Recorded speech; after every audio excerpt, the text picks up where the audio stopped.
राधे राधे दोस्तों। जब बात प्रेम की आती है तो आजकल ना सही पर पहले के जमाने में प्रेम पत्रों का अपना ही महत्व होता था और ये एक दूसरे को प्रेम दर्शाने का सबसे बेजोड़ माध्यम माने जाते थे। पर क्या आप जानते हैं कि संसार का सबसे पहला प्रेम पत्र किसने लिखा था और किसके लिए लिखा था? तो दोस्तों तैयार हो जाइए, क्योंकि आज हम आपको संसार का सबसे पहला दुर्लभ रहस्यमयी प्रेम पत्र दिखाने वाले हैं, जो स्वयं तीनों लोकों के स्वामी को लिखा गया था। इस पत्र को आज हम सब श्री रुक्मिणी पत्रम के नाम से जानते हैं। दोस्तों, श्री रुक्मिणी अपने समय से बेहद आगे थी। जिस समाज में स्त्रियों पर अनेक प्रतिबंध थे, वहाँ श्री रुक्मिणी ने न सिर्फ अपने प्रेम को पाने और उन्हें खुद सामने से अपने दिल की बात बताने के लिए प्रेम पत्र लिखा, बल्कि अपने खुद के अपहरण की भी योजना बनाई। ये सभी बातें श्री रुक्मिणी जी को द्वापर युग की सबसे श्रेष्ठ स्त्री बनाती हैं, और हो भी क्यों ना, क्योंकि वो खुद तीनों लोकों की स्वामिनी जो हैं। आज की इस वीडियो में हम आपको बताएंगे कि श्री रुक्मिणी ने ऐसा क्या लिखा था अपने पत्र में कि श्री कृष्ण भी एक बार में उनके पास दौड़े चले आए। रुक्मिणी जी ने अपने पत्र में कहा, त्रिभुवन सुंदर, आपके गुणों को जो सुनने वालों के कानों के रास्ते हृदय में प्रवेश करके एक एक अंग के ताप और जन्म जन्म की जलन बुझा देते हैं, तथा आपके सुंदर रूप सौंदर्य को जो नेत्रों वाले जीवों के नेत्रों के धर्म, अर्थ, काम, मोक्ष, चारों पुरुषार्थों के फल एवं स्वार्थ परमार्थ सब कुछ है, इन सब को सुन करके मेरे प्यारे अच्युत, मेरा चित्त लज्जा शर्म सब छोड़कर आप में ही लग गया है। प्रेम स्वरूप श्याम सुंदर, चाहे जिस भी दृष्टि से देखें, कुल, शील, स्वभाव, सौंदर्य, विद्या, अवस्था, धन, धाम सभी में आप अद्वितीय हैं। मनुष्य लोक में जितने भी प्राणी हैं, सबका मन आपको देखकर शांति का अनुभव करता है, आनंदित होता है।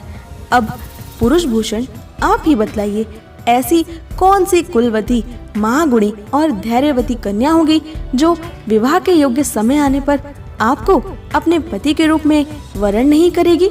इसलिए हे प्रियतम, मैंने आपको अपने पति रूप में वरण कर लिया है। मैं आपको आत्मसमर्पण कर चुकी हूँ। आप अंतर्यामी हैं। मेरे हृदय की बात आपसे छिपी नहीं है। आप यहाँ पधार कर मुझे अपनी पत्नी के रूप में स्वीकार कीजिए प्रभु। कमल नयन, प्राण वल्लभ, मैं आप जैसे वीर को समर्पित हो चुकी हूँ। मैं आपकी हूँ। अब जैसे सिंह का भाग सियार छू जाए, वैसे कहीं शिशुपाल मेरे निकट आकर मेरा स्पर्श न कर जाए। मैंने यदि जन्म जन्म में दान, नियम, व्रत तथा देवता, ब्राह्मण और गुरु आदि की पूजा के द्वारा परमेश्वर की सच्चे हृदय से आराधना की हो और वे मुझ पर प्रसन्न हो, तो भगवान श्री कृष्ण आप आकर मेरा पाणी ग्रहण करें। शिशुपाल अथवा दूसरा कोई भी पुरुष मेरा स्पर्श न कर सके।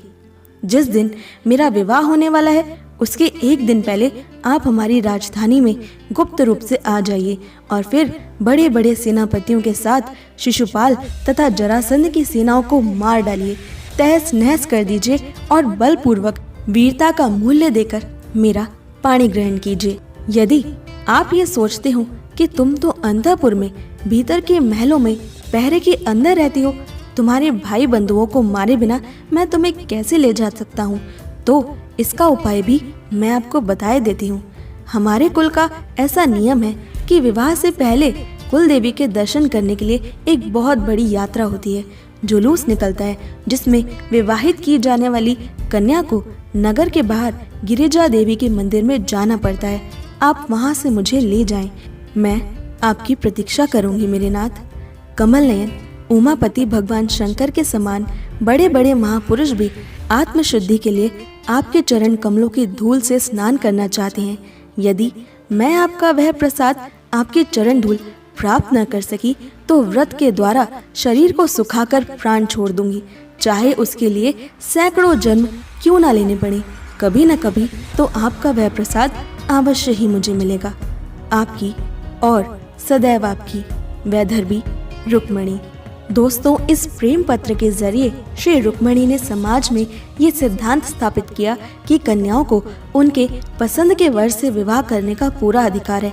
प्रेम करने का अपने दिल की बात कहने का, अपनी शर्तों पर अपनी मर्जी से जीवन जीने का पूरा अधिकार है। कृष्ण तो पहले से ही इस प्रेम पत्र का इंतजार कर रहे थे, सिर्फ इसलिए ताकि समाज को ये समझा सके कि किसी भी रिश्ते को बनाने से पहले कन्या की इच्छा और स्वीकृति सर्वोपरि होनी चाहिए। इस रुक्मिणी पत्रम को आज भी द्वारकाधीश की कृपा पाने के लिए हर रोज उन्हें पढ़कर सुनाया जाता है। जिसका विवाह नहीं हो पा रहा है या विवाह करने में देरी का सामना करना पड़ रहा है, कोई भी अड़चन विवाह में आ रही है, तो ऐसे में रुक्मिणी पत्रम को पढ़ने से ये सारी बाधाएं दूर हो जाती हैं। संसार का सबसे पहला और सबसे दिव्य प्रेम पत्र है ये। श्री रुक्मिणी पत्रम की महिमा समझ पाना लगभग असंभव है। दोस्तों, अगर आपने अभी तक मेरे अपने नए YouTube चैनल खुशबू शर्मा को सब्सक्राइब नहीं किया है तो जल्दी से मेरे YouTube चैनल खुशबू शर्मा को सब्सक्राइब कर लीजिए। लिंक मैंने डिस्क्रिप्शन में दे दिया है और यहाँ आपको जानने को मिलेंगे हमारे हिंदू धर्म से जुड़े कुछ बेहद अद्भुत, हैरतअंगेज तथ्य और अनसुने रहस्य। दोस्तों, मुझे इंस्टाग्राम पर फॉलो करना बिल्कुल ना भूलें। मेरी इंस्टाग्राम आईडी है @krishna_my_soul_khushbu। अपनी इंस्टाग्राम आईडी का लिंक मैंने डिस्क्रिप्शन में दे दिया है और यहाँ आपको जानने को मिलेंगे कान्हा के जीवन से जुड़े बेहद अद्भुत छोटे छोटे तथ्य और बेहद खूबसूरत कोट्स। आपको कैसी लगी ये वीडियो हमें कमेंट करके जरूर बताएं और अगर आपको ये वीडियो पसंद आई तो उसे लाइक, शेयर और हमारे चैनल को सब्सक्राइब करना बिल्कुल भी ना भूलें। कान्हा से जुड़ी सबसे खास जानकारी को पाने के लिए मैं मिलती हूँ आपसे अगली वीडियो में। तब तक के लिए stay happy and Radhe Radhe.